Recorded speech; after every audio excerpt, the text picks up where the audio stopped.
Chicago always looked different at dusk, its steel shoulders softened, its glass towers blushing faintly gold, as though the entire city paused, breathed, and remembered it was human after all. For Aria Thompson, this hour had become a quiet ritual.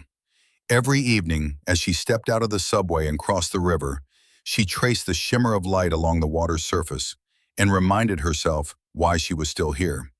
Chicago was a city that rebuilt itself after burning to the ground.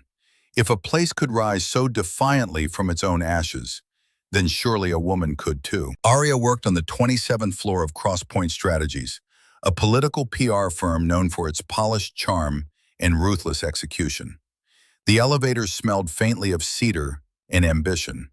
The hallways gleamed with awards engraved not with brilliance, but with the names of those confident enough to take credit for it. Even here, where every detail was curated to suggest excellence, Aria always felt like a ghost drifting through rooms she helped illuminate but never fully belonged in. She wasn't invisible because she lacked talent. On the contrary, she was the mind behind the firm's most successful voter engagement models, the architect of strategies that had saved campaigns from collapse. But strategy was not the face the company wished to display, not her face. Aria had grown used to the unspoken hierarchy, those who spoke loudly and those who were expected to remain quiet, those whose brilliance was celebrated and those whose brilliance was harvested. She had learned to carry her insights like fragile secrets, offering them only to the one man who seemed to value them, at least, or so she once believed. Julian Cross, founder of Crosspoint, had a smile that could warm a room and a voice that could command a nation. He was tall, impeccably dressed, with the easy confidence of a man who had never been asked to shrink. People trusted him on sight, an advantage he wielded with practiced elegance. He wasn't cruel, not intentionally. He simply lived in a world designed to applaud him, and he had never questioned why others were asked to clap more quietly. To Aria, Julian was both mentor and mystery. There were moments, rare but undeniable, when he looked at her as though he truly saw her. When he asked her opinion not to steal it, but because he needed it. When he lingered just a breath too long after she finished speaking, as though caught between admiration and caution. Those were the moments that confused her most, but they were also the moments that kept her tethered, convincing her to sacrifice recognition for possibility. Tonight, as Aria stepped into the office, she found Julian standing by his glass-walled corner room, sleeves rolled, tie loosened, studying a map dotted with color-coded pins. The glow of the city framed him like a living portrait. He looked powerful. He looked tired. He looked different. "Aria," he said without turning, but she knew from the softness in his voice that he had sensed her presence. "Walk with me. I want your mind on something." Her chest warmed despite herself. His requests always carried that particular gravity, like being summoned not by a boss, but by destiny itself. She followed him down the hallway, her heels echoing quietly beside his confident stride. "What are you working on?" she asked. "A governor who's losing ground." Julian handed her a file, his fingers brushing hers. A fleeting touch, yet charged enough to make her pulse stumble. "I need your instinct, your clarity." There it was again, that contradiction. He wanted her brilliance, but never let it shine in public. He relied on her, but only behind the veil. And every time he looked at her with that mixture of dependence and something almost tender, Aria felt herself pulled into a gravity she couldn't name. She skimmed the file, her mind already assembling possibilities. "Your messaging is too rigid," she murmured. "You're speaking to voters as though they haven't changed. You need a narrative that breathes with them." Julian stopped walking, turned to her, held her gaze with disarming sincerity. "You always see what I don't," he said quietly. "That saves me." The words struck her harder than praise. They felt like confession. They felt like danger. Because Aria knew the truth. She wanted to be seen, but not like this, not in private shadows, not as the secret genius powering someone else's glory. She wanted a place where her mind could stand in the light without apology. And Chicago, this city of steel and rebirth, seemed to whisper that maybe, just maybe, she could build such a place for herself. As Julian walked ahead, Aria lingered by the windows, watching the evening settle over the skyline. Somewhere in her chest, a long, silent part of her stirred. Something was coming. A shift, a breaking, a beginning. And if you're drawn to stories about resilience, ambition, and the fire of reinvention, stay close. Your presence helps this story breathe. Feel free to like, share your thoughts below, and follow the channel for the next chapter. The conference room at Crosspoint Strategies had always felt like a theater stage, bright, immaculate, and carefully curated to impress. Yet on this particular morning, the air hummed with a tension that went beyond performance. Something monumental was unfolding, something that made even the senior partners sit straighter, as though history itself had slipped silently into the room. Aria stepped inside, clutching her tablet, her pulse thrumming with quiet anticipation. She had spent weeks shaping a new strategic model, one she believed could shift the political tides of the Midwest. And today, the governor's re-election team was arriving to hear Crosspoint's pitch. It was the kind of campaign that could transform a firm's legacy, or erase a woman's entirely. Julian stood at the head of the long table, sleeves rolled and posture perfectly effortless, embodying the brand of authority he'd polished for years. His hair caught the light in a way that made him seem carved from the golden confidence of Chicago mornings. He looked up as Aria approached, and a small, familiar warmth flickered behind his eyes. "You ready?" he murmured. She swallowed the quick surge of adrenaline. "I've been ready." He nodded, and for a fleeting moment, it felt like they were partners in creation, two minds shaping something powerful together. But Aria knew better than to trust that feeling.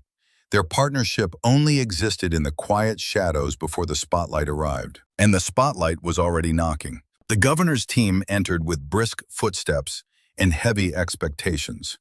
Advisors, analysts, the campaign manager with his guarded smile. They filled the room with the scent of leather binders and political urgency. Julian greeted them with ease, the effortless charm of a man who had never learned to doubt his place. "We're thrilled to present what we believe will not only secure re-election," he said, "but redefine voter connection across the state." As he spoke, Aria's pulse tightened. The data she built, her behavioral insights, her predictive engagement model, was the backbone of this entire pitch. She watched Julian with a familiarity born from long nights and shared drafts, each idea shaped through her hands before it blossomed under his name. "Let's begin," he said, stepping aside as the first slide illuminated the screen. But Aria's breath caught. Her model, her framework, presented in Julian's voice, through Julian's narrative, wearing Julian's signature polish. He didn't so much as glance in her direction. To the room, it appeared these ideas had emerged fully formed from the man at the front, clean, powerful, undeniable. And as he guided the governor's team through each component with a smooth confidence, Julian became exactly what the firm wanted him to be, the face of brilliance. Aria felt the familiar ache of erasure spreading through her chest, but she kept her features serene. It wasn't the first time. It was simply the first time the stakes were this high. "Your approach to behavioral segmentation is innovative," the campaign manager said. "How did you develop it?" Aria's heart stilled. Julian smiled, warm and practiced. "Years of experience," he replied, glancing only briefly toward her, as though acknowledging a passing thought rather than the mind seated beside him. "I've always believed in understanding voters as human beings, not data points." The lie slipped out so smoothly, it almost sounded noble. Aria lowered her gaze, pretending to type notes, though her vision blurred slightly. She could feel her mother's voice echoing somewhere in her memory. "Never let anyone rewrite your truth while you're alive to speak it." But timing mattered. Speaking now would make her look unprofessional, disruptive. It would be her downfall, not his. So she stayed silent. Still, something shifted inside her, an unmistakable fracture that deepened with every minute of the presentation. Near the end, Julian finally turned to her. Aria, you can share the demographic breakdown if you'd like. It was a small moment offered too late. A crumb, a gesture to make the room believe she had participated rather than authored. She spoke calmly, professionally, but the ache lingered beneath her tone. When the pitch concluded, the governor's team exchanged impressed glances. "This is the strongest strategy we've seen," the campaign manager declared. "We'll be in touch soon." They shook hands, complimented Julian, left with the bright enthusiasm of people who believed they had just witnessed genius. The room slowly emptied, leaving only the echo of praise hanging in the air. Julian finally turned to Aria. "You were brilliant," he said, as though he'd given her the world. "They loved it." She forced a thin smile, a fragile bridge between pride and heartbreak. "They loved your delivery," he laughed softly. "We make a good team." There it was again. We. A word that meant nothing in the light, but everything in the shadows. As Aria stepped out of the conference room, the noise of the office hushed around her. She walked toward the windows overlooking the river, the city stretching wide and restless beneath the gray sky. She had just changed the direction of a governor's re-election. But no one would ever know her name. In that quiet moment, Aria felt the first whisper of a truth she could no longer ignore. A campaign could change everything, but maybe not in the way she had expected. The rain came softly that night, threading the windows of cross-point strategies with quiet streaks of silver. Aria had always found comfort in storms. They reminded her that even the sky could break and be forgiven. But this evening, as she entered the dimly lit office to finish a briefing Julian had requested, the rain felt less like a balm and more like a warning. She crossed the empty workspace, the hum of muted computers echoing like a distant heartbeat. The governor's team had called earlier, thrilled with the pitch, eager to move forward. Julian had spent the afternoon speaking to reporters, answering polite, effusive questions about his vision, his innovative framework, his unique ability to understand the modern voter. Words that once would have filled Aria with pride now slid like cold metal through her chest. Her name had not been spoken once. She laid her tablet on her desk, took a slow breath, and began typing the transition plan the governor's team had requested. Even now, even after the sting of exclusion, she delivered perfection. It was habit, reflex, loyalty carving itself painfully into muscle memory. The elevator chimed. Julian's footsteps approached, unhurried, confident, his silhouette framed in the warm corridor light. "Still here," he murmured, a smile curving lazily across his face. "I knew you would be." Aria didn't look up. "There's work to finish." He leaned against the edge of her desk, arms crossed, gaze softening as if he were studying something fragile.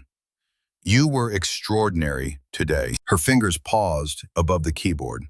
A quiet wave of anger, thin, trembling, unfamiliar, rippled beneath her skin. "I wasn't visible today," she corrected gently. "That's different." Julian laughed lightly, as though she'd told a charming joke. "Aria, come on. You know how this works. Clients need a certain presentation, a certain..." He hesitated. "Aesthetic," she finished. "A certain look." He didn't deny it. His silence was confirmation enough. She closed her laptop slowly. "Julian, that was my model, my analysis, my work. You know that." "Of course I know," he said, and to his credit, there was no deception in his voice. Only the casual certainty of a man who had never needed to defend his right to take up space. "But it's our work. The firm's work. You and I, we're a team. You create the architecture, I deliver it. It's how we win." Her heart ached at the word team. It had always sounded like a promise she was foolish enough to believe in. "Did you tell them it was my architecture?" she asked quietly. He looked at her then, truly looked, as though finally hearing the weight behind her question. "Aria, the governor doesn't care who built the numbers. He wants the person who can convince a state. That's my role. Yours is just as important, just different." Just different. just hidden, just erased. The air tightened around them. "Julian," she whispered, choosing her words carefully, "I don't mind working behind the scenes. I never have. But I need my name on my work. I need to exist." He straightened, his expression shifting into something colder, professional, polished, untouchable. "You do exist," he said, "here, with us. But you're not the face of a campaign. You're not someone voters will trust at first sight. That's not me being unfair. That's me being realistic." Her breath caught. Not from shock, she had heard versions of this all her life, but from the devastation of finally hearing it from him. "Is that what you think of me?" she managed. "It's not what I think," he replied softly. "It's how the world works. And I want you here with me. Don't make this harder than it needs to be." Something inside her, the last fragile thread binding her loyalty to this place, began to fray. "Julian," she said, her voice trembling despite her resolve, "why did you ever ask for my ideas if you never intended for people to know they came from me?" He didn't answer, because there was no answer that wouldn't break her. The storm outside deepened, a low rumble shaking the windows. Aria felt the sound echo through her bones, as if the sky itself bore witness to her unraveling. Julian's eyes softened again, but this time the tenderness felt like an apology he refused to speak. He reached out, fingertips brushing her wrist, the kind of touch that had once made her pulse race. But tonight, it only deepened the ache. "You're indispensable to me," he whispered. She pulled her hand back slowly. "And yet I'm replaceable to the world." The words hung between them, heavy and irrefutable. Julian stepped back, his expression tightening in frustration or confusion, she couldn't tell which. "Let's talk about this tomorrow. You're tired. Everything feels heavier when you're tired." Aria rose from her chair, gathering her things with a calmness she did not feel. "No," she said softly, "everything feels heavier when you finally see it clearly." She walked past him, toward the elevator, each step cutting a clean line through the silence. He didn't call after her. He didn't stop her.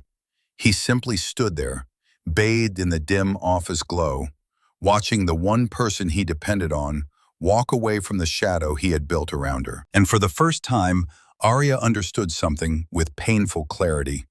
It wasn't that Julian couldn't see her. It was that he never intended to. Morning arrived with an indifferent chill, the kind that made Chicago's skyline look sharper, colder, almost metallic. Aria stood at her apartment window, watching the city breathe out thin ribbons of fog. Somewhere beneath those bridges and steel beams, she had left a piece of herself last night, fragile, bruised, and suddenly unwilling to remain unseen. She pressed a hand to the glass, grounding herself in the coolness. Today, work would continue as it always did, but she would not be the same woman walking into Crosspoint. The elevator ride to the 27th floor felt unusually quiet. Employees murmured greetings, but their voices seemed distant, blurred behind the weight of everything still unsaid. When she stepped into the main corridor, she caught the faint scent of cedar and espresso, the familiar markers of a world built with precision, ambition, and appearances. Appearances, always appearances. As Aria moved through the office, she began noticing what she had overlooked for years: the subtle choreography of power, the quiet choices that shaped who was elevated and who remained peripheral, the conversations that paused when she approached, the meetings where her ideas were collected but not credited. She had survived it so long she had mistaken survival for acceptance. At her desk, she opened her inbox. Not a single message from Julian. Not a single acknowledgement of their conversation. Instead, she found a forwarded email from the governor's campaign manager addressed to him. "Julian, your strategic framework is groundbreaking. We're looking forward to working closely with you over the coming months." The emphasis wasn't theirs, but the pain was. Aria closed the email gently, as though handling something that no longer belonged to her. A soft voice interrupted her thoughts. "Rough morning?" She turned to find Maya Brennan, a data analyst and one of the only people at Crosspoint who seemed to move through the world without armor. Maya was young, too young to already understand how brilliance and invisibility could coexist so easily. But she did. Aria offered a small, composed smile. Something like that. Maya glanced around, then lowered her voice. I heard about the pitch. Everyone did. People were talking about it all day yesterday. She hesitated, worry flickering across her features. They're saying Julian made some huge breakthrough, some genius moment. Aria felt the words settle like dust. Of course they are. Maya's brows tightened. You built that model, didn't you? It wasn't a question. It was truth, spoken softly, tenderly. Aria exhaled slowly. I did. Maya's expression darkened. He shouldn't be able to get away with that, she whispered. Everyone here knows. No, Aria said gently, cutting her off. Not everyone knows. A few suspect. A few choose to see. But most don't look closely enough to question the narrative. Then maybe they need to, Maya insisted. Aria admired her spirit, that untarnished belief that fairness was something you could simply demand from the world. But Aria knew better. Fairness was something you carved out of bone and stubbornness. Something you built when no one handed you tools. Throughout the morning, she moved through her tasks mechanically, but her mind wandered in quiet, unsettling directions.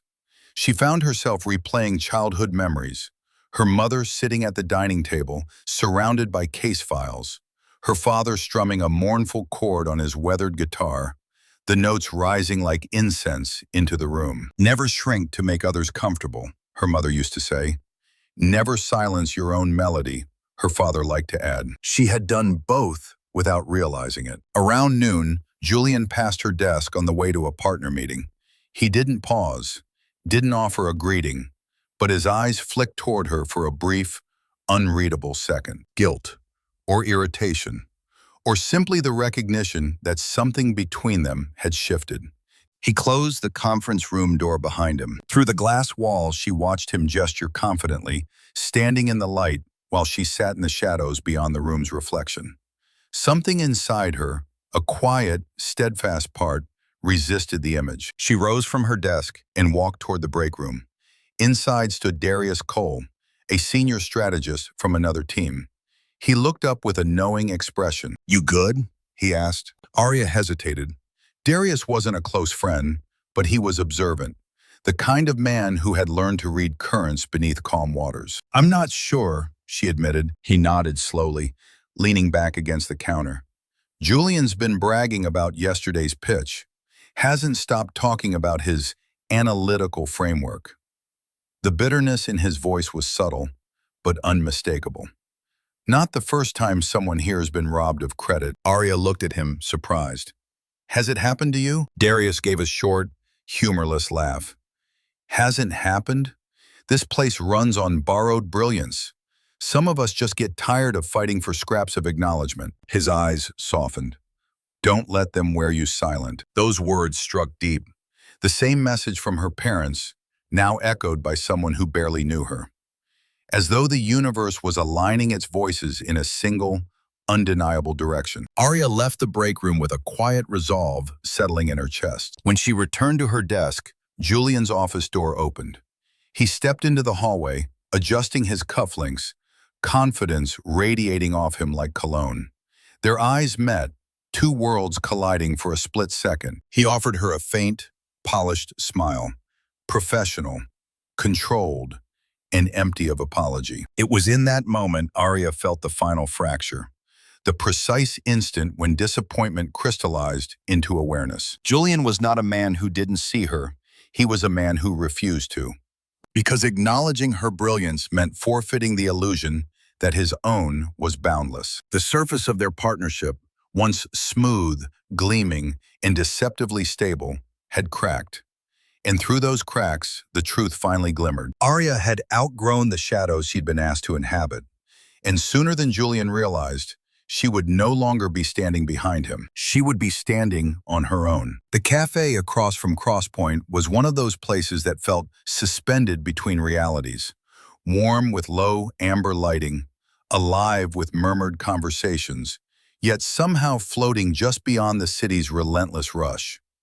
Aria slipped inside after work, needing somewhere quiet enough to think, but loud enough to drown the echo of Julian's practiced indifference. She ordered a chamomile tea, a small act of gentleness toward herself, and settled near the window where the evening drizzle traced slow-moving constellations across the glass.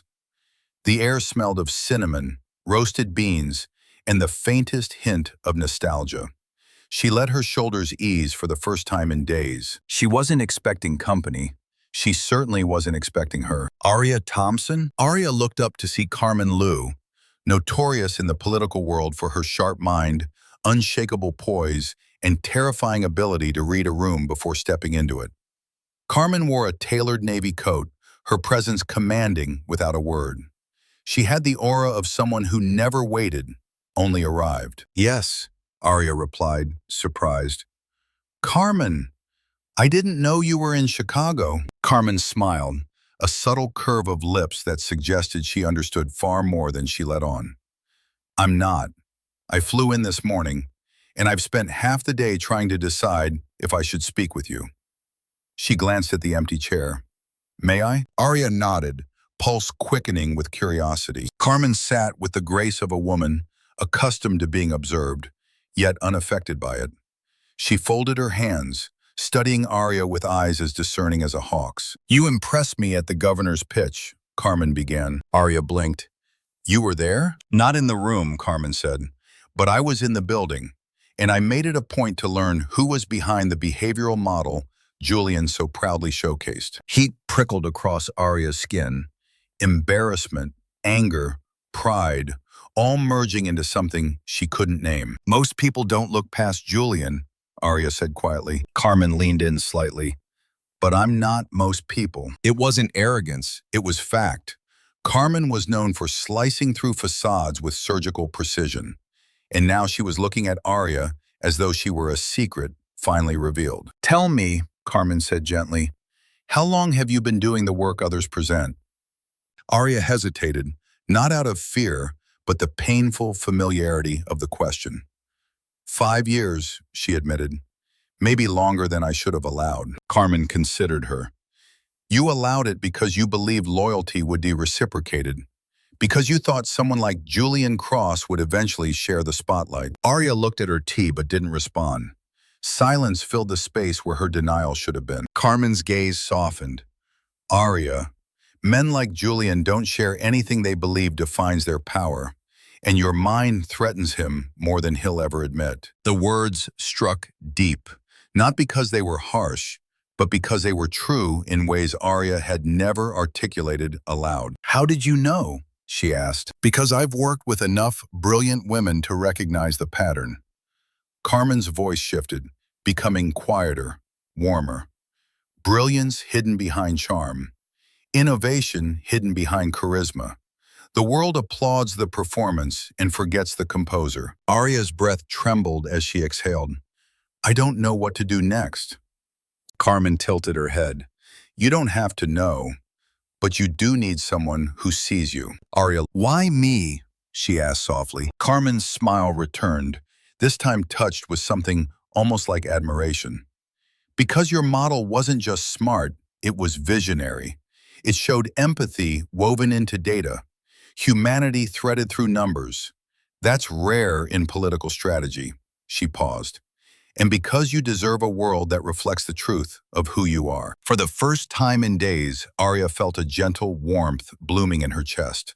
Not pride from external validation, but an awakening of something buried inside her. "Julian won't take this well," Aria murmured. "No," Carmen agreed. "Power rarely applauds its own disruption." Aria let out a soft, involuntary laugh. Carmen's eyes sparkled. "But disruption," Carmen continued, "is how transformation begins."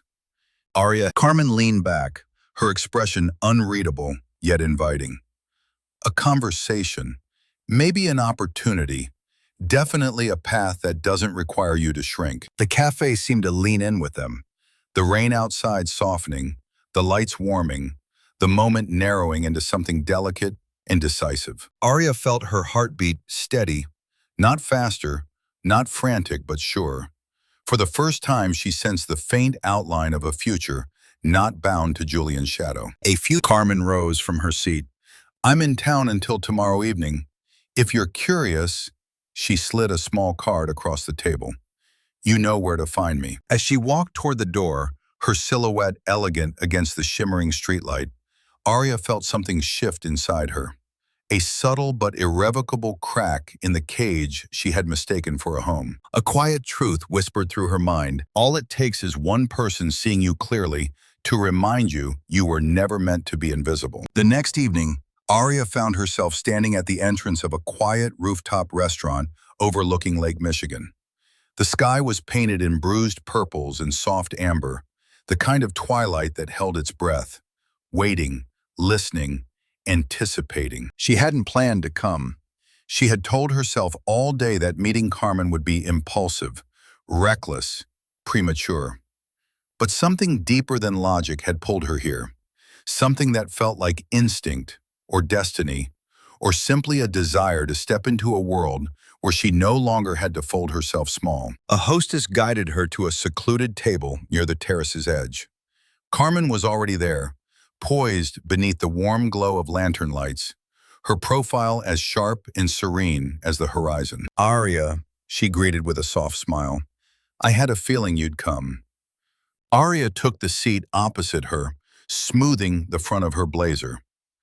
I'm not sure what I'm here for, she admitted, but I'm here. That, Carmen said, is more than enough. A waiter approached with 2 glasses of wine Carmen had pre-selected, light, floral, and unexpectedly gentle.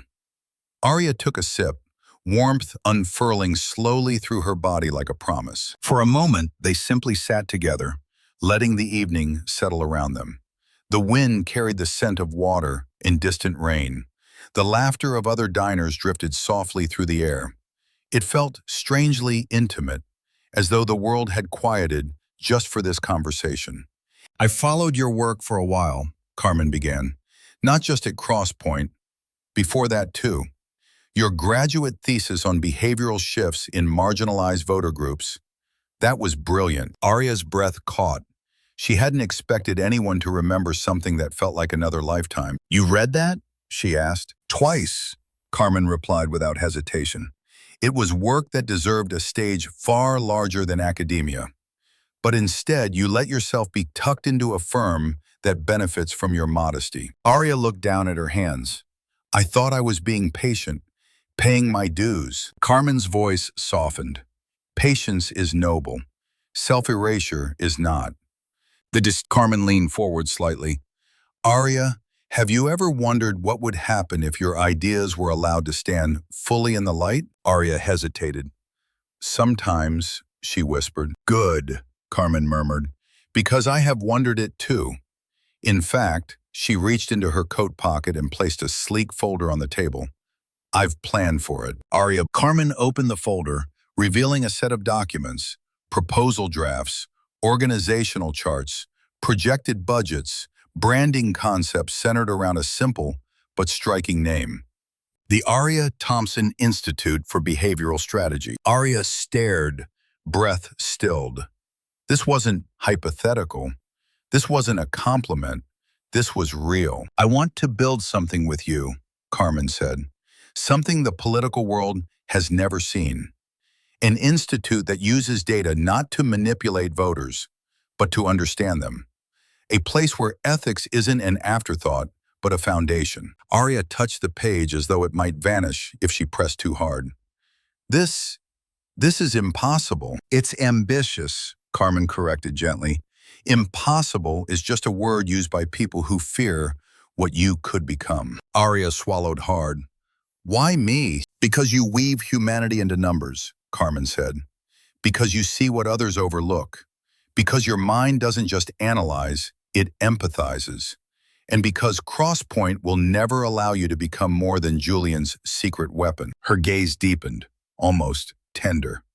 You deserve a kingdom, Aria, not a corner. Emotion swelled in Aria's chest, hope mingling with disbelief, gratitude tangled with fear. How does this work? She asked, quietly. Carmen slid a contract outline toward her.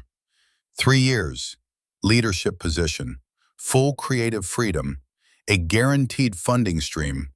I take care of logistics, donors, and external relations. You take care of the vision. Aria blinked. A leadership role? No. Aria's fingers trembled slightly as she turned a page. The words blurred not from inadequacy, but from the sudden weight of being seen too clearly. What about Julian? She asked finally. He'll be furious. Carmen. Aria looked out over the lake.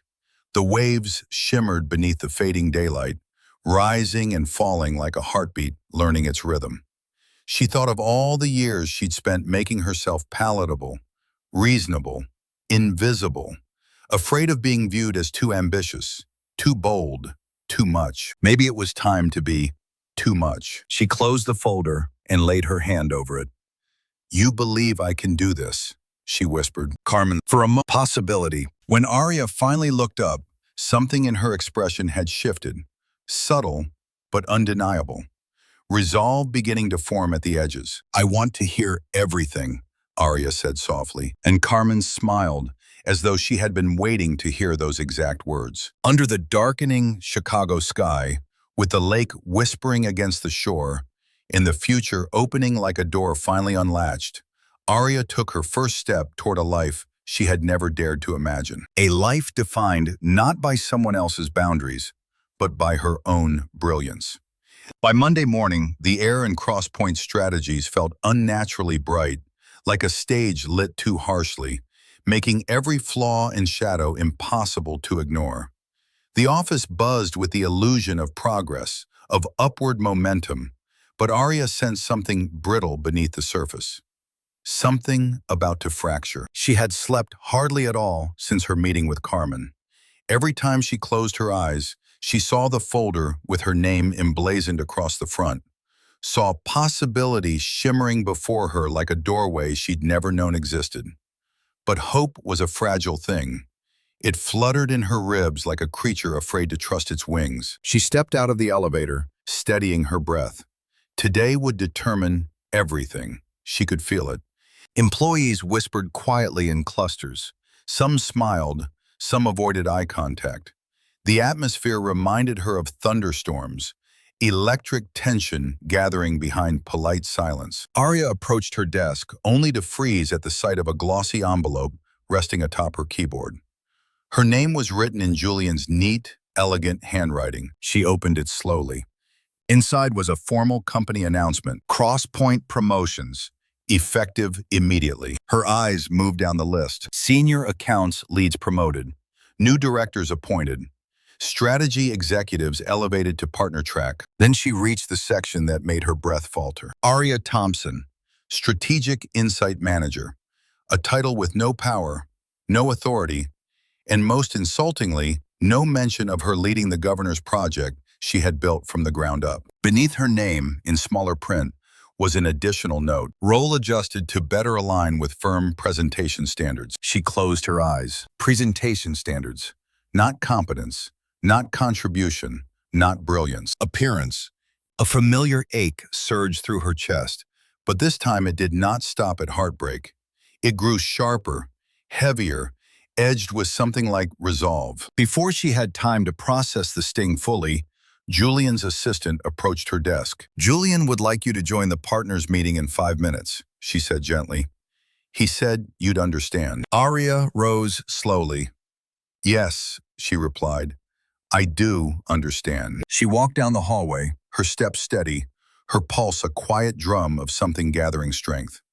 She paused outside the glass-walled conference room where the partners sat in polished rows of confidence. Julian stood at the front of the room, smiling that familiar smile, the one crafted to make donors trust him, clients follow him, and colleagues believe in his inevitable ascent. He turned as she entered, his gaze warm with an affection that felt painfully misplaced. Aria, he said, extending a hand toward an empty chair beside him. Just in time. As she sat, the meeting resumed. Julian discussed the governor's campaign, the revised organizational structure, and the firm's new public-facing strategy. He spoke fluently, effortlessly, weaving narratives with the same ease he'd always stolen credit. And of course, Julian continued, with our new leadership team in place, we can move forward with a more cohesive public image. Aria's new role will ensure her strengths are used where they matter most, behind the scenes. Behind the scenes. The words hit her like cold water poured slowly down her spine. A partner murmured something approving. Another nodded. Their expressions were serene, satisfied, oblivious to the storm tightening in Aria's chest. She expected Julian to continue, but he paused, turning toward her with what looked almost like tenderness. "You understand, don't you?" he asked softly, for her ears alone.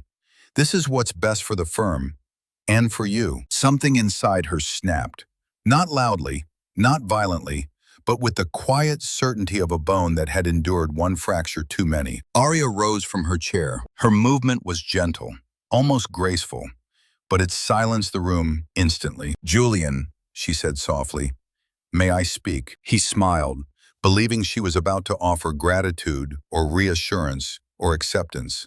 Something small, something safe. "Of course," he said. Aria looked around the room, meeting every gaze.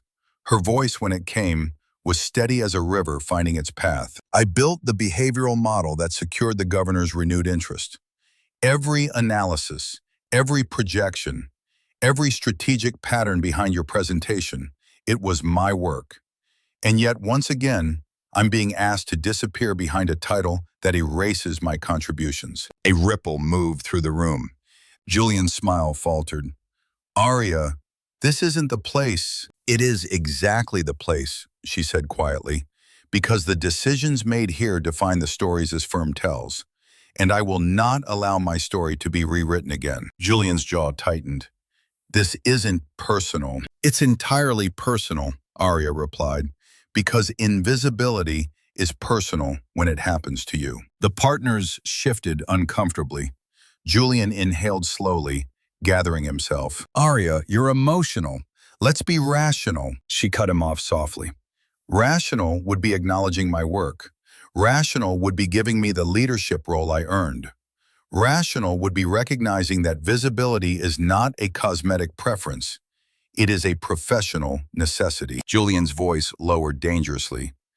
"You are bordering on insubordination." She met his gaze with a quiet, devastating calm. "No, I'm finally telling the truth." The silence that followed was absolute. After a long moment, Aria gathered her folder, her dignity, and the remnants of her patience. "I won't be part of a system that thrives on my erasure," she said softly. Julian stood, eyes flashing. "And where will you go, Aria? Who will value you the way I do?" She looked at him, a gentle sadness softening her expression. "Anywhere else." Then she walked out of the conference room, out of the office, out of the shadow she had mistaken for shelter. As she stepped into the open air outside the building, the late afternoon sun broke through the clouds, casting long golden rays across the pavement. And for the first time in a very long time, Aria allowed herself to breathe. The next morning, the city felt strangely gentle, as though it sensed that Aria was standing at the edge of a precipice she had spent years trying not to see. The sky held a delicate softness, clouds drifting like quiet witnesses across the narrow band of light stretching over the skyline. Aria stood outside Cross Point Strategies with a cardboard box tucked beneath her arm and a steadiness she had never known she possessed. It wasn't courage that carried her forward, it was clarity. Pure, unflinching clarity. Inside the office, everything looked exactly as it always had. The polished hardwood floors, the framed campaigns on the walls, the subtle smell of fresh coffee meant to awaken ambition. Yet today the place felt smaller, colder, more constricting than she had ever allowed herself to feel. She walked to her desk slowly, letting her fingertips brush the edge of the monitor one last time. This space had been her battlefield, her sanctuary, her silent torment. She had poured herself into it, her intellect, her patience, her hope, until she mistook the slow erosion of her worth for loyalty. Now she knew better. She placed the box gently on the desk, began gathering her belongings with deliberate calm. A worn notebook filled with scribbled ideas, a ceramic mug her father had given her, a single photo of her mother, smiling, fierce, unbreakable. Her thoughts drifted back to Carmen's words. You deserve a world that reflects the truth of who you are. Aria exhaled slowly. Yes, she did. The soft shuffle of footsteps behind her made her pause. She didn't turn, not yet. She recognized Julian's presence by the faint scent of his cologne and the charged stillness that followed him like a shadow. Aria. His voice was quiet, controlled, but lined with tension. You're early. I'm leaving early, she replied, placing the mug into the box. Julian stepped closer. We should talk about yesterday. We already did, she said gently. I just wasn't speaking loudly enough. He exhaled, frustration flickering across his face. Aria, you're overreacting. Emotions ran high. You're interpreting things through a lens that isn't fair to either of us. She finally turned to him. Julian, nothing about this has ever been fair. For a moment, he simply stared at her. Really stared. His expression shifting through confusion, disbelief, and something that looked almost like fear. Fear of losing something he never intended to value properly. You're an essential part of this firm, he insisted. If you walk out, everything will collapse. The governor's team will ask questions. Clients will panic. Then let them, she said softly. They deserve the truth. Julian's jaw tightened. You're acting like I've taken something from you. She held his gaze steadily. You have, for years. Silence stretched between them, heavy and fragile. He moved closer, lowering his voice as though proximity might soften the blow of his words. Aria, I need you. The quiet confession would once have undone her. Once it might have felt like affection, validation, maybe even something dangerously close to love. But today, the words felt hollow, like an echo bouncing off walls she no longer lived inside. You need what I give you, Aria said gently. Not who I am. Julian's face tightened. That's not true. It is, she replied.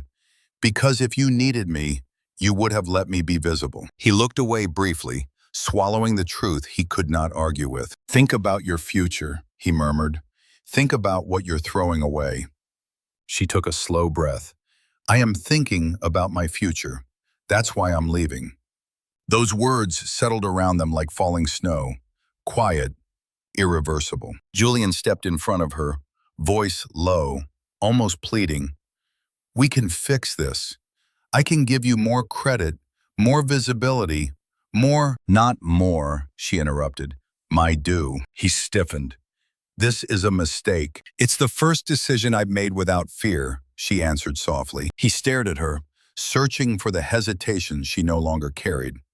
But she was done shrinking, done waiting, done hoping he would someday recognize what she had always been. With a final look at her desk, the place where she had built so much in silence, Aria closed the lid of the cardboard box. Julian followed her to the elevator, desperation cracking his polished composure.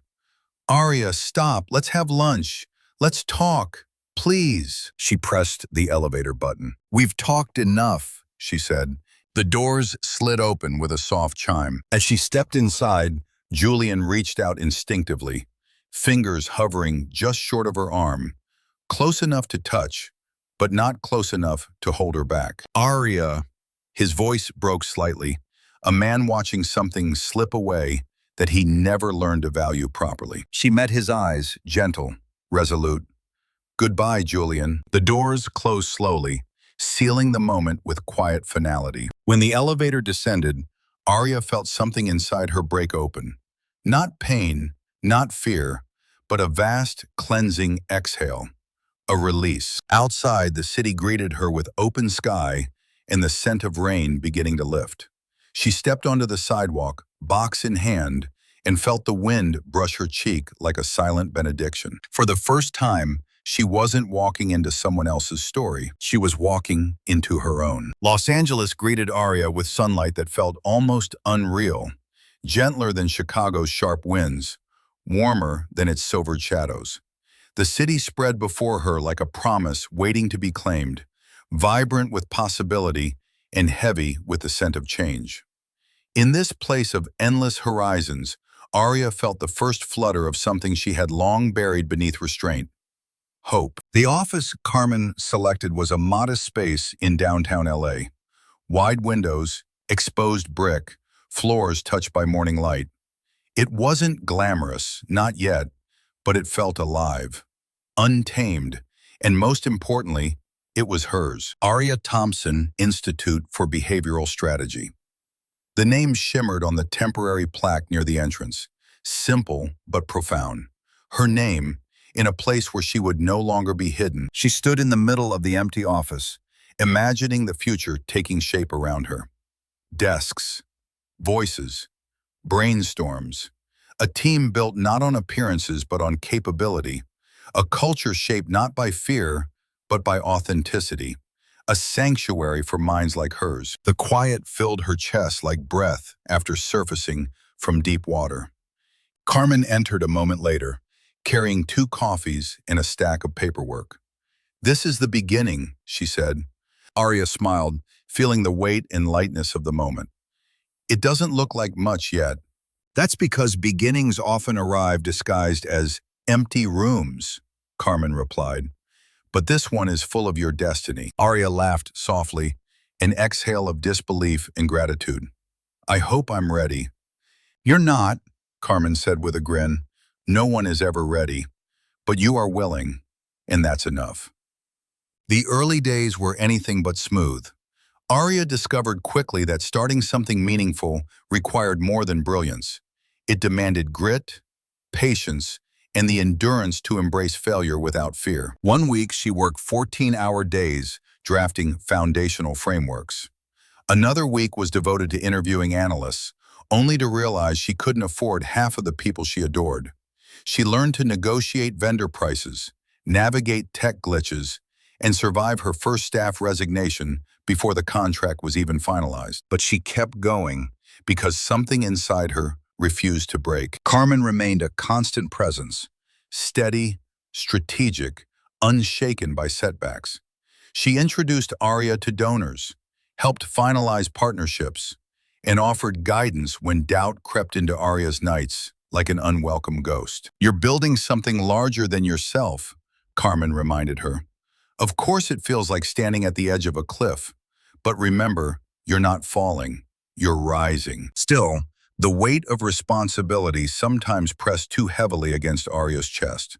There were moments, late evenings under dim office lights, when she questioned whether she had been foolish to leave Crosspoint, whether Julian had been right about her all along, whether she was capable of shaping a future entirely her own. Those moments, though brief, were sharp and piercing, because self-doubt, once planted, grew quickly. But then, something unexpected happened. Midway through the Institute's second month, Aria received a call from a grassroots coalition in Detroit. They had heard whispers about her work, how she combined data and empathy in ways that felt revolutionary, and they wanted her to design a comprehensive engagement strategy. "We can't pay what the big firms pay," the director admitted, "but we can promise impact." Impact.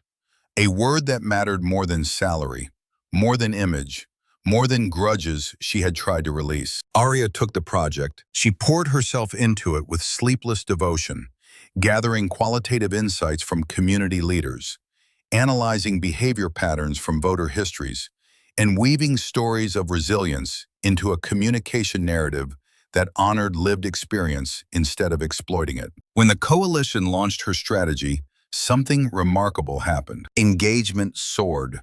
Turnout exceeded expectations. Communities that had long been marginalized felt genuinely seen because they had been. Aria watched the reports with tears burning her eyes, not because of the numbers, but because of what they symbolized. She wasn't just building an institute, she was building a movement. News traveled quickly. A political journal wrote a brief column calling her work quietly transformative. A donor reached out, offering initial funding for expansion. A university professor invited her to speak about ethical behavioral strategy. Little by little, her world widened. The office filled with new hires, bright minds who had been overlooked, underestimated, or pushed to the margins. Analysts who valued nuance, researchers who believed in the power of dignity, strategists who felt seen simply because Aria gave them room to exist fully. By autumn, the Institute no longer felt like an empty room. It felt like a heart beating with unstoppable purpose. One evening, after the team left, Aria stood alone by the window, watching Los Angeles shimmer in the fading light. Her reflection glanced back at her, tired, determined, and undeniably changed. She thought of the woman she had been at Crosspoint, the woman who worked in shadows, shrinking herself to fit someone else's vision. The woman who mistook invisibility for loyalty, and she whispered a quiet thank you to the broken pieces that had led her here. Her phone buzzed, a message from Carmen. Proud of you. This is only the beginning. Aria smiled, because she knew now, with unwavering certainty, that she had stepped into a future she had once been too afraid to claim. A future where her work carried her name, where her voice shaped the narrative, where visibility wasn't a privilege, it was the truth. And here, in the golden warmth of a city built on reinvention, Aria Thompson began to rise. Autumn in Los Angeles was softer than Aria ever expected. Gentler breezes, sunsets that lingered like unspoken promises, and an atmosphere that seemed to glow with quiet anticipation. But nothing compared to the glow that now followed the Aria Thompson Institute. Aria's work in Detroit had stirred something bigger than headlines. It awakened conversations that had long been dormant, conversations about representation, dignity, and the power of ethical strategy. Suddenly, the Institute wasn't just another consulting group. It was a movement, whispered first in community spaces, then spoken aloud in boardrooms, and finally amplified by national circles hungry for change. It began slowly. A political podcast invited her for an interview. The host's voice was warm as he asked, "What makes your approach different?" Aria hesitated, then answered with quiet sincerity, "I don't see voters as data. I see them as stories, and stories deserve compassion." The episode went viral. Then came a feature in a major political journal, an op-ed from a respected journalist calling her the mind reshaping America's understanding of civic engagement. Then a university panel, then a conference invitation. Bit by bit, recognition wove itself into Aria's days like an unexpected melody, soft but persistent, rising in volume. Yet for all the growing attention, Aria remained grounded. She still arrived early, stayed late, checked in with her team, and personally revised strategy drafts with a pen the color of dried rose petals. The Institute was no longer a lonely room. It was bustling with purpose, alive with voices and ideas. Still, nothing prepared her for the email that arrived one crisp morning. Keynote invitation, National Ethics in Strategy Summit. We believe your vision is essential to the conversation shaping our industry. She reread the message 3 times, her breath catching each time. Speaking at the summit meant standing in a place reserved for the most influential minds in her field, voices she had once studied from afar, believing she didn't belong among them. Carmen found her standing motionless, the email open on her screen. "Well?" Carmen asked, a slow smile tugging at her lips. "I don't know if I'm ready," Aria whispered. "Yes," Carmen replied, laying a steady hand on her shoulder. "You are." Aria looked at her, eyes shimmering with both doubt and dawning courage. "What if I say the wrong thing?" "Then you correct it," Carmen said. "But you won't, because what you speak is truth, and truth doesn't falter." The weeks leading to the summit passed in a haze of preparation. Drafts rewritten, practices in front of mirrors, moments of panic soothed by deep breaths and Carmen's unwavering reassurance. The Institute buzzed with excitement. Some of the younger analysts whispered excitedly whenever Aria walked by, as if watching a star form in real time. The night before the summit, Aria stood on a small balcony outside her apartment. The moon hung low and full, casting silver light across the quiet street. She closed her eyes and let the night breeze settle her nerves. She thought of her mother, strong, unyielding, unafraid to take up space. She thought of her father, who believed every human story had its own melody. And she thought of the little girl she once was, scribbling ideas in journals, dreaming of a world where she could speak and be heard without apology. "I'm doing this," she whispered to the night. The wind carried the words away, as if delivering them to the stars themselves. The day of the summit arrived with a hush of reverence. Golden banners swayed gently outside the convention center.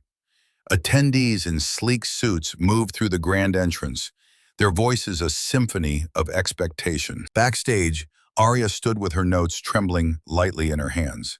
Carmen joined her, adjusting a small pin on Aria's blazer. "You're glowing," Carmen said. "I'm terrified." That's what it feels like when you're standing in your purpose. When Aria stepped onto the stage, the room hushed as though breathing her in.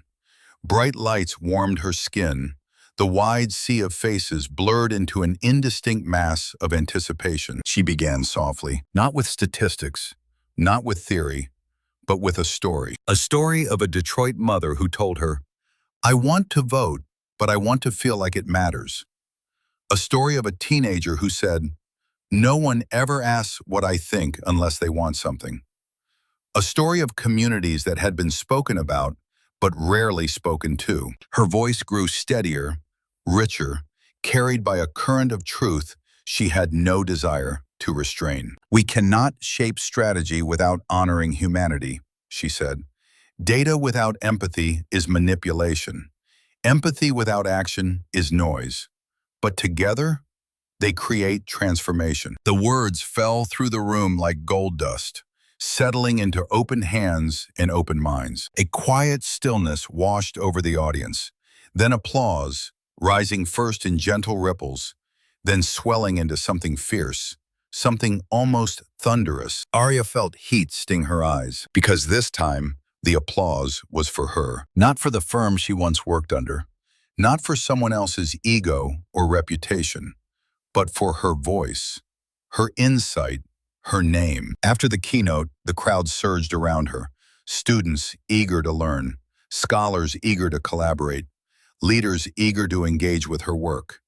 Even those who had once overlooked her now regarded her with a newfound respect, as though witnessing a phenomenon they never expected to emerge so quietly. Later that evening, long after the summit ended, Aria stood outside beneath the fading light, letting the cool air settle around her. Carmen joined her, offering a soft smile. "You stepped into the spotlight today," Carmen said. Aria inhaled deeply. It didn't feel like stepping. No, it felt like rising. And she was right. Because what had lifted her wasn't popularity or praise or performance. It was the truth that once kept her silent, now spoken aloud, finally unbound. And in the glow of her ascent, something powerful became undeniable.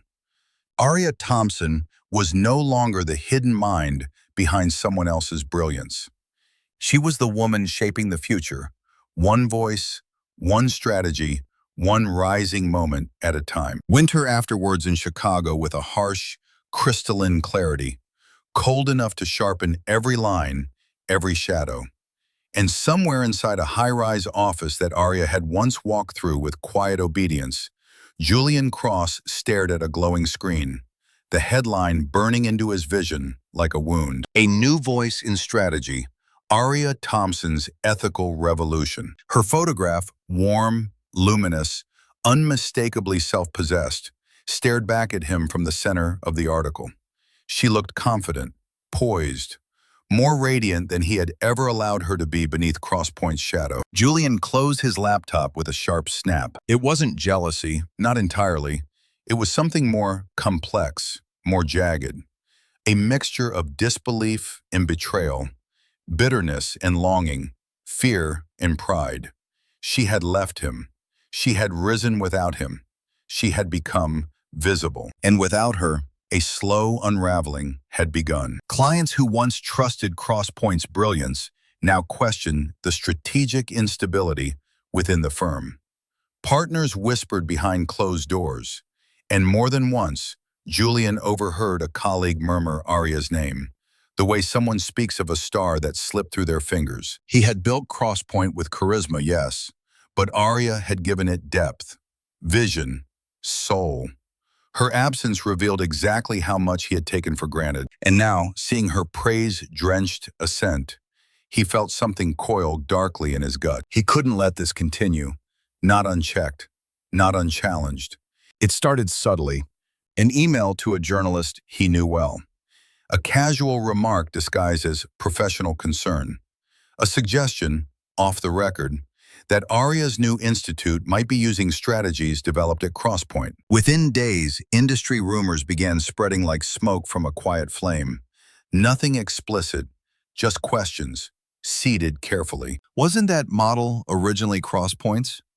Did she rebrand proprietary research? Ambitious woman, but is she cutting corners? Carmen noticed first. She appeared in Aria's doorway, jaw set, eyes sharp. Someone is trying to undercut us. Aria turned from her laptop, frowning. What do you mean? Carmen set a tablet down in front of her. Read. An article from a mid-level industry site, innocuous at first glance, but riddled with insinuations, doubts disguised as analysis. Lines crafted with a very particular kind of precision. Aria felt her breath slip from her lungs. Julian. Carmen nodded. It has his fingerprints all over it. Aria sat back, pressing her palms together. For a long moment, she said nothing. The past rose inside her like a tide. Years of silence, years of invisibility, years of giving him far more loyalty than he ever deserved. She should have expected this. She should have braced herself, and yet it still pierced her. He can't stand that people finally see me, she whispered. He can't stand that people don't need him to see you, Carmen corrected softly. There's a difference. The following week brought more turbulence. A scheduled partnership call with a major nonprofit ended abruptly when their director said, "We just need some clarity about where your frameworks originated." A potential donor requested documentation of Aria's methodology history. Then an editorial hinted at ethical questions surrounding her rapid ascent. Aria's team grew anxious. Emails multiplied. Damage control meetings consumed hours. At night, alone in her apartment, Aria felt cracks of doubt forming beneath her ribs. Thin, but dangerous. What if the whispers grew louder? What if her credibility, so painstakingly built, was quietly eroded from beneath her? What if Julian succeeded? One evening, she sat on her balcony, the LA skyline glittering beneath a velvet sky. She closed her eyes, letting the silence settle in. Memories flickered, nights in Crosspoint's dim office, her work reshaped under Julian's voice. The shadows she stood in so patiently, she opened her eyes. No more shadows. The breaking point came 3 days later. A letter arrived from a legal firm representing Crosspoint Strategies. A cease and desist claiming that Aria had taken intellectual property belonging to her former employer. The accusation was baseless, malicious, and crafted to destroy. Carmen burst into Aria's office, holding the envelope like it was a live wire. He's escalating. Aria opened the letter, her hands steady despite the fire roaring through her veins. She read each line carefully, silently, until her pulse felt like thunder against her skin. Then she folded the letter with surgical calm and set it aside. "This is his fear speaking," she murmured. "He thinks this will scare me back into silence." Carmen studied her. "Will it?" Aria looked up. Her eyes no longer held doubt. They held something incandescent, something unstoppable. "No," she said, voice steady. "It will set me free." That night, Julian sat alone in his corner office, staring out over the shimmering city. He told himself he was protecting his firm, protecting his legacy.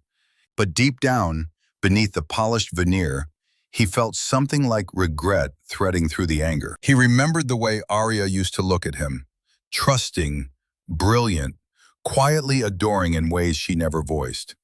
He remembered the nights they worked side by side, her insights shaping the very foundation of his success. He had been the sun in that world, and she, the steady orbit, until she discovered her own gravity. Julian looked away from the window and ran a tired hand over his face. He had struck the first blow, but a sinking feeling tugged at him. He had underestimated the woman he once kept hidden, and in doing so, he had awakened a storm he could no longer control. The morning after Julian's legal threat, the Aria Thompson Institute felt unusually still. Not quiet, her staff still typed, phones still rang, but still, as if everyone sensed the silent weight pressing against the walls. Eyes lingered a little too long on closed doors. Conversations paused when footsteps approached. Trust quivered beneath the surface, like a string pulled too tightly. Aria walked through the office with a calm she didn't fully feel. Carmen waited for her in the conference room, sleeves rolled up and a thick folder open. Her expression was firm, protective in a way that steadied Aria's heartbeat. "Sit," Carmen said. "We have work to do." Aria took her seat. "I'm not letting him define the narrative." "Good," Carmen replied, "because we're not playing defense anymore." She slid a document across the table. Timeline charts, signed email chains, drafts watermarked with Aria's initials long before Crosspoint claimed ownership of anything. "We're assembling a full transparency report," Carmen continued. "Every strategy, every framework, every model you developed, documented, time-stamped, traced to you. Not Crosspoint, not Julian." Aria traced a finger along the edge of the papers. The evidence was undeniable, powerful, irrefutable. Yet what struck her most was the emotion swelling in her chest. Not fear, not anger, but vindication. She had created these ideas in silence, in dim offices lit only by the faint glow of street lamps. She had worked through nights while Julian slept, trusting him with her brilliance, believing he saw her as a partner rather than a resource. Now the truth stood before her, crisp and unassailable. "This is enough," Aria whispered. "It's more than enough," Carmen corrected. "It's liberation." The first counterstrike was subtle but devastating. A public statement released with measured grace. "All strategic frameworks at the Aria Thompson Institute are original works developed independently by our founder, with documentation dating back years before her departure from Crosspoint Strategies." It was not aggressive. It was not defensive. It was pure, clean truth. The second strike landed harder. Aria scheduled an open interview with a respected investigative journalist, a woman known for fairness and razor-sharp clarity. When the cameras began rolling, Aria's heart beat with a steady, unwavering rhythm. "Ms. Thompson," the journalist began, "rumors have circulated questioning the originality of your work. How do you respond?" Aria met her gaze with quiet strength. "I respond," she said, "by offering the truth. Not to defend myself, but to honor the years I spent unseen." She spoke of dedication, of late nights, of systems she crafted alone, of contributions erased and attributed to someone else's voice. Her tone was gentle, but every word was a blade forged from lived experience. "I left Crosspoint because I could no longer sacrifice my identity for someone else's legacy," she said softly. "And I will not let my work or my integrity be rewritten." The room seemed to hold its breath. The journalist leaned forward. "Do you believe Julian Cross is behind the allegations?" Aria paused, not out of fear, but faith in her own restraint. "I believe insecurity makes some people desperate," she answered. "But I am not here to accuse. I am here to reveal." Her truth, steady, unembellished, cut deeper than any attack ever could. The interview, once released, ignited conversations across the political world. Analysts praised her poise. Commentators discussed the gendered and racialized erasure of intellectual labor. Young strategists saw in her a reflection of their own invisible struggles. And slowly, the rumors Julian had seeded began to wither. Julian watched the interview from his office, the blinds half closed as if hiding from his own reflection. Aria's words had not named him, yet every syllable felt like a mirror held up to his deepest failings. He felt something cold twist inside him, regret, shame, and a fear he couldn't articulate, that she was no longer just an ex-employee, she was becoming a force, his force, but reshaped by her own hands. He slammed the laptop shut, but the silence after the click felt louder than her voice. The third counterstrike came not from Aria, but from the world itself. Former Crosspoint employees anonymously corroborated her timeline. Community partners defended her integrity. Students quoted her methods in academic papers. And most damning of all, an industry watchdog published a detailed analysis tracing the disputed frameworks directly to Aria's early work. Julian's credibility trembled. His board demanded explanations. Clients asked pointed questions. One senior partner quietly resigned. Meanwhile, the institute thrummed with renewed energy. Team members walked with lighter steps. Analysts shared articles praising Aria's transparency. The fog of uncertainty began to lift. Still, Aria did not celebrate. Truth wasn't a weapon for her. It was a compass. One evening, after the last staff member left, Aria remained at her desk, watching the city lights flicker through the tall windows. Carmen entered softly, leaning against the doorway. "You won," Carmen said. Aria shook her head. "No, the truth won." "Same thing." Aria smiled faintly. "I don't feel triumphant." "How do you feel?" She took a long breath. "Free." Carmen stepped closer, resting a hand on her shoulder. "Then let that be your victory." Aria nodded, looking out again at the glowing city. It felt different now, warmer, more welcoming, as if recognizing that she had stepped through a storm and emerged whole. She wasn't the woman who left Chicago in fear. She wasn't the strategist who worked in shadows. She wasn't the invisible force behind another person's success. She was a woman who had rebuilt herself with truth. A woman whose voice no longer trembled. A woman who understood that visibility was not something granted. It was something claimed. And for the first time, Aria Thompson felt the full weight and full wonder of being seen. The National Civic Futures Forum was unlike any event Aria had ever attended, an annual convergence of the most influential minds across politics, behavioral research, ethics, and public engagement. This year, anticipation buzzed through the air like a low hum of electricity. The auditorium was larger than any she had spoken in before, grand and architectural, with a high glass dome that reflected the afternoon light in soft, golden patterns. But the true weight of the moment came from the timing. The truth-telling interview had already rippled through the industry. The transparency report had set the record straight, and Crosspoint's reputation had begun to fracture under the pressure of accountability. People weren't just here to hear Aria Thompson speak. They were here to witness a shift, one they sensed she was destined to ignite. Carmen stood in the wings beside her, calm as a lighthouse, while Aria adjusted the cuff of her blazer. Her heart pulsed with steady intensity. Not fear, but readiness. "You're not just giving a speech today," Carmen murmured. "You're redefining the rules." Aria looked toward the stage curtains, where murmurs swelled like an ocean beyond reach. "I just want to be worthy of the belief people have placed in me." "You already are," Carmen said. "Now show them why." When Aria stepped into the light, the room seemed to inhale at once. Thousands of faces turned toward her. Scholars, journalists, strategists, policy leaders, students leaning forward with bright, hungry eyes. The entire auditorium held a collective stillness, the kind that precedes revelation. She stood behind the podium, fingertips brushing its smooth edge, and let the silence settle before she began. "I want to talk about the stories we tell," she said, her voice warm but resonant, "and the people we forget." Her opening words were gentle, but they landed with weight.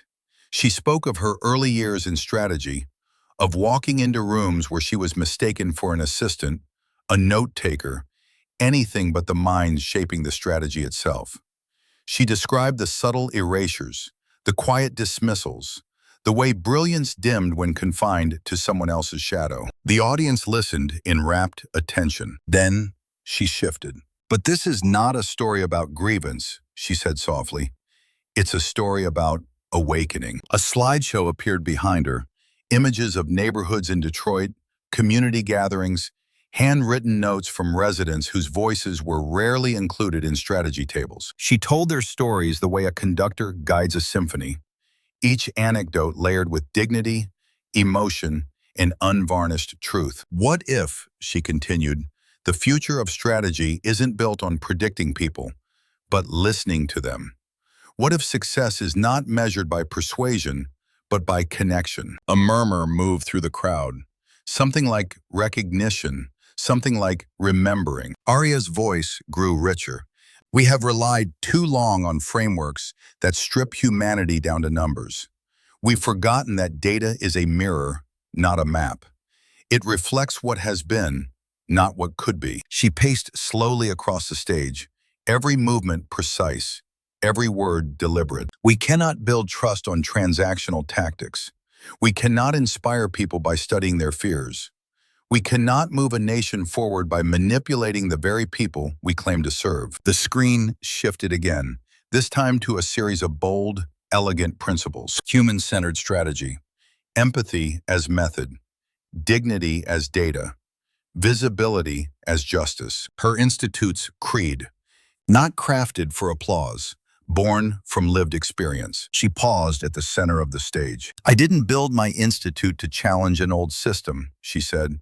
I built it to create a new one. The room was utterly silent. Then she went deeper, past personal truth into collective responsibility. We must ask ourselves, are we shaping stories that liberate or stories that constrain? Are we illuminating voices or overshadowing them? Are we designing for people or for power? Her voice tightened, emotion threading through it. For years, I allowed myself to be invisible in the work I created. I thought humility meant silence. I thought loyalty meant erasure. I thought brilliance meant being useful, not being seen. She looked up, meeting the eyes of the audience, one by one. No more. A ripple of something, admiration, perhaps awe, moved through the auditorium. Aria continued, her voice steady but fierce. We cannot afford systems that thrive on quiet exploitation. We cannot tolerate institutions that mirror success while masking the voices that built it. And we cannot continue to applaud outcomes without examining the ethics behind them. The final slide appeared behind her, a simple phrase in bold letters. Truth is not a threat. Truth is in evolution. She stepped back from the podium, letting the moment breathe. This industry will not change because I speak, she said softly. It will change because we finally listen. A beat of silence, then another. Then, like a dam breaking, applause erupted. Not polite applause, not professional acknowledgement. A standing ovation that rose like a wave, fierce and sustained and breathtaking. Some wiped tears, some held phones aloft to record a moment they knew was historic. Some simply stood, hands clasped, as though reverent before a truth they had long awaited. Aria stood still, absorbing the sound with quiet humility.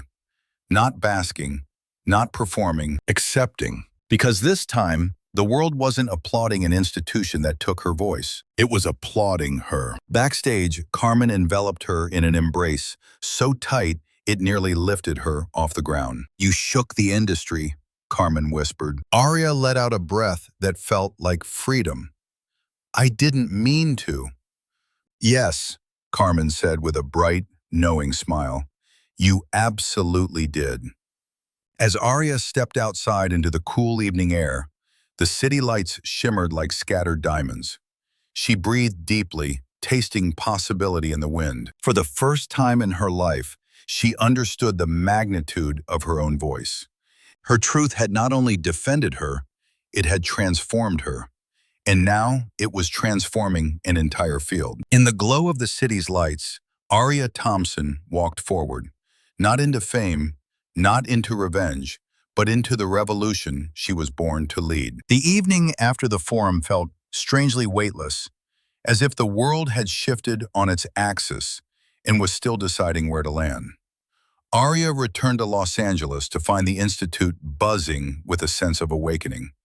Her team moved with newfound purpose, their voices brighter, their steps lighter, each person aware that they were now part of something larger than a job, larger even than a movement. They were part of a transformation. Aria watched them quietly from the doorway of the main conference room as analysts clustered around screens, updating models, refining frameworks, debating ideas with an energy she had once only dreamed of inspiring. They weren't working for her, they were working with her. Aligned, empowered, visible. For the first time, she felt her leadership not as pressure, but as belonging. Carmen appeared beside her, crossing her arms with a soft grin. "You've built something rare," she said. "Something real." Aria smiled gently. "I didn't build it alone." "And that," Carmen replied, "is exactly why you're succeeding." But the story unfolding outside those office walls was far more tumultuous. Her speech had struck nerves, deep, buried nerves in an industry long accustomed to operating in the shadows. Op-eds sprang up overnight. Some praised her courage. Others questioned her disruption of established practices. A few accused her of threatening the stability of the field. But whether in admiration or critique, they all agreed on one thing. Her words had changed the conversation, and there was no going back. Calls flooded in, universities requesting guest lectures, nonprofits asking for workshops, journalists pursuing follow-up interviews. Even policymakers reached out anonymously, wanting to know how her principles could reshape civic engagement. She had not just shaken the industry, she had complicated it. And power, once shifted, never settles quietly. The real test came a week later, when Aria received an unexpected email from an international council proposing her for a position on a global ethics advisory board. An invitation extended only to leaders whose work moved the field forward. Aria stared at the screen, hardly daring to breathe. The board seat would place her among giants, people whose names had filled her textbooks, whose theories shaped nations. And yet, reading their request, she didn't feel small. She felt capable, ready. Still, she hesitated. Taking the seat would catapult her to a new level of visibility and influence. But with visibility came scrutiny, and with scrutiny came danger. Not physical, but moral. The danger of becoming the very thing she was fighting against. A figure who spoke of empathy from towers too distant from the people affected by her ideas. Power had sharp edges. She knew that better than most. That evening, Aria walked to a quiet overlook above the city. The sky glowed with fading amber light, and Los Angeles stretched beneath her like an endless mosaic. She needed clarity, not praise, not noise, just truth. Footsteps approached softly. Carmen joined her at the railing, leaning her elbows against it. "You're thinking about the board invitation," Carmen said. Aria didn't deny it. "I don't know if accepting means elevating my work or risking it." "It means both," Carmen replied. "Everything meaningful carries risk." Aria sighed. "I don't want power to change me." "Then decide what kind of power you want," Carmen said gently, "and let that guide you." Aria let that sink in. Power wasn't something you took. It was something you defined. The next morning, she gathered her team in the main conference room. Sunlight streamed through the tall windows, lighting their faces with soft, golden warmth. "I've been invited to join an international ethics advisory board," Aria announced, voice steady. Gasps flickered across the room. Excitement, awe, pride. "But before I respond," she continued, "I need to tell you what I believe." Her team quieted, leaning in. "Power is not a platform," Aria said. "It's a responsibility. It can elevate voices or silence them. It can transform systems or reinforce them. And I refuse to carry any authority that undermines the dignity we're working to protect." A hush swept the room, not from fear, but from reverence. "So," she finished, "if I accept this role, it will be with one promise. I will use it to challenge the world to do better. Not to control it, not to shape it in my image, but to make space for others who never had a seat at the table." Carmen smiled with a quiet pride that flickered through her eyes like starlight. One of the younger analysts spoke up softly. "If you're there, we will be represented. We will be protected." Aria's heart tightened at the truth in those words. This wasn't about ambition. It wasn't even about recognition. It was about visibility. For herself, for her team, for every strategist, organizer, or community advocate who had ever been dismissed or erased. She nodded slowly. Then I'll accept. The room erupted into applause, gentle at first, then swelling into a wave of pure affirmation. Later that night, Aria sat in her office alone, drafting her statement of acceptance. She chose each word with the precision of a poet and the conviction of a woman who had learned to see power not as possession, but as stewardship. I accept this role with humility and purpose, committed to ensuring that strategy remains not just effective, but ethical. Not just impactful, but human. She read the sentence aloud. It felt right. It felt true. When she clicked send, a calm washed over her. Not triumph, but alignment. Like a door had opened inside her, revealing a path she never knew existed, but suddenly felt inevitable. Aria leaned back, closing her eyes, letting the future settle in her bones. She had not fought to be seen, only to become another shadow on a higher wall. She was here to redefine what leadership meant, what influence meant, what power meant. Power was not the loudest voice in the room. Power was the voice that made room for others. And with that realization shimmering through her like light on water, Aria Thompson stepped fully into the role she had been growing toward all along. Not just a strategist, not just a visionary, but a reimagined force. A woman shaping power with grace, integrity, and truth. The winter sun draped Los Angeles in a pale, honeyed glow, the kind that softened edges and made even the busiest streets seem touched by serenity. Aria stood on the balcony outside her office, the city humming below her. Alive, restless, full of stories she had spent her life trying to honor. Today, though, felt different. Today felt like destiny meeting memory halfway. Behind her, the Institute was quieter than usual, everyone preparing for the live stream that would broadcast her induction into the International Ethics Advisory Board. It was the moment that would seal her place not just in the industry, but in the global conversation about strategy and humanity. Carmen stepped out onto the balcony beside her, holding 2 mugs of tea. "You ready?" she asked. Aria accepted the mug, inhaling the warmth. As ready as a girl from the south side of Chicago can ever be for something like this. Carmen nudged her with an affectionate smile. "You earned it, every inch of it." Aria gazed out over the skyline. "I didn't get here alone." "No," Carmen agreed, "but you walked the hardest miles by yourself." The ceremony was virtual, but the weight of it was no less profound. 1,000 faces appeared on screens across the world. Scholars, leaders, advocates, innovators, each tuned in to witness a moment of acknowledgement for work that had once been hidden. When the moderator introduced her, the applause, though digital, felt like thunder rolling across oceans. "Aria Thompson," the voice announced, "your contributions have redefined the ethics of strategy. Today, we honor you." Aria appeared on camera, poised at her desk, hair swept neatly behind her shoulders, the light catching the subtle determination in her eyes. She took a breath, feeling years of silence melt beneath the strength she had cultivated. "Thank you," she began softly, "for seeing me." Across thousands of screens, people leaned forward. "I stand here because of every moment I spent unseen," she continued, "because invisibility taught me to build light of my own. Because silence taught me to carve a voice that couldn't be buried." She described the communities she worked with, the mother in Detroit, the youth organizers, the leaders who lived the realities she had shaped her frameworks around. She spoke of ethical strategy not as a technique, but as a moral compass.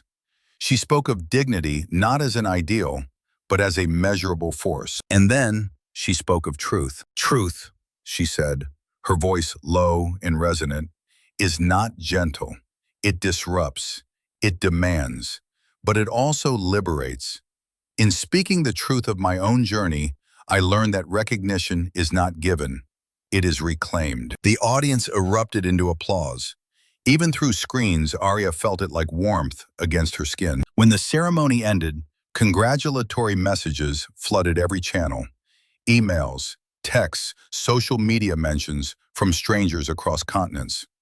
Her team filled the hallway outside her office with cheers that echoed like joy itself. But the moment she felt the world shift came hours later, when her assistant stepped into her office holding a single envelope.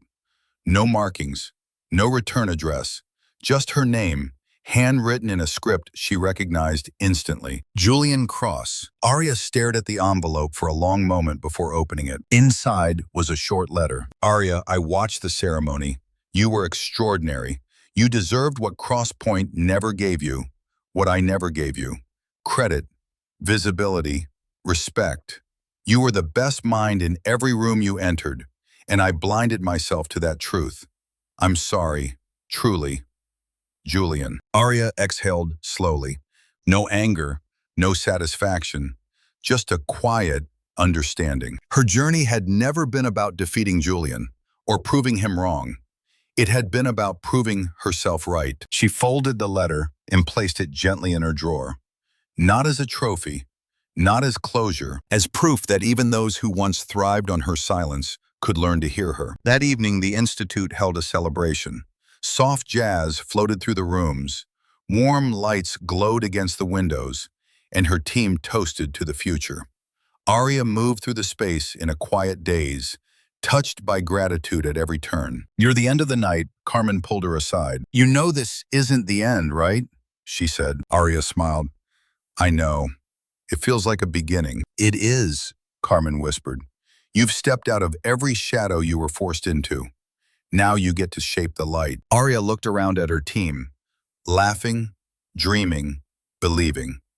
All I ever wanted was to build something honest. And you did, Carmen said, and the world is listening. Later, Aria returned to the balcony, the Los Angeles night stretching wide beneath her. City lights glittered like distant promises. The wind brushed her cheek gently, as if congratulating her itself. She closed her eyes and let herself feel the weight and wonder of the journey. She had risen. She had rebuilt. She had redefined power. And now she had been recognized not for the brilliance she offered others, but for the brilliance she finally claimed as her own. In the stillness of the night, Aria whispered a prayer of gratitude for every hardship, every erasure, every moment that once made her doubt her worth. They had all led her here, a place of visibility, a place of voice, a place of honor, a place of home. She turned to the camera her team had set up earlier, knowing her final message of the series would be shared across their storytelling channel. With warmth threaded deep into her voice, she said, "Thank you for walking this journey with me. If Aria's story touched you, even a little, don't forget to like, comment, and follow. There are more stories to tell, more voices to honor, and more truths waiting to rise. Stay with us. The next beginning starts now." And in that moment, beneath the shimmering lights of a city that had witnessed her transformation, Aria Thompson stepped into the fullness of who she was always meant to be. Seen, celebrated, and impossibly beautifully whole.